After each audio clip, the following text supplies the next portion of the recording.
So இப்போ நிறைய பேர் வந்து இந்த வசியமை வந்து ஒர்க் அவுட் ஆகுறது இல்ல. ஆமா. ஸோ இப்போ இந்த வசியமையெல்லாம் எப்படி இந்த காலத்துல நம்புறீங்க? இப்போ வந்து 2025 நடந்துட்டு இருக்கு. இந்த காலத்துல இந்த வசியமைன்ற விஷயத்தெல்லாம் எப்படி நம்புறீங்கன்னு நிறைய பேர் சொல்றாங்கல்ல. அதுக்கு உங்களோட கருத்து என்ன சார்? అమ్మా நம்பிக்கை అనేది எல்லாருக்கும் இருக்கணும் అనేది ஆசை இல்லைம்மா.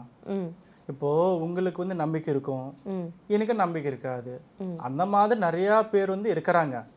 அவங்களுக்கு அவங்க நம்பணும்னா ஒரு வாட்டி ட்ரை பண்ணணும்.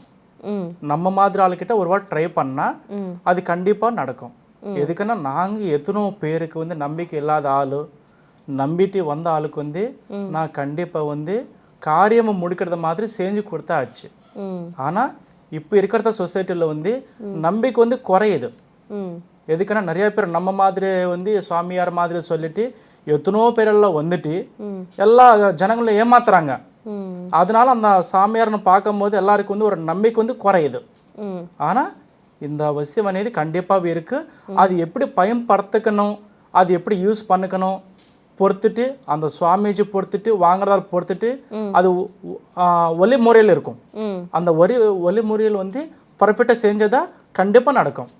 இப்போ நிறைய பேர் சொல்றாங்க, நான் இங்க வசியமை வாங்கினேன், அங்க வசியமை வாங்கினேன், இப்படி இது பண்ணேன், அப்படி இது பண்ணேன், நிறைய பேர் நிறைய இடத்துல சொல்றாங்க. ஆனா இது எனக்கு பலிக்கலன்னு நிறைய பேர் சொல்றாங்க. கண்டிப்பாக அப்படின்றப்ப இப்போ உங்ககிட்ட நான் வந்து வாங்கினேன்னா இது எப்படி பலிக்குன்ற கேரண்டி நீங்க எனக்கு தருவீங்க?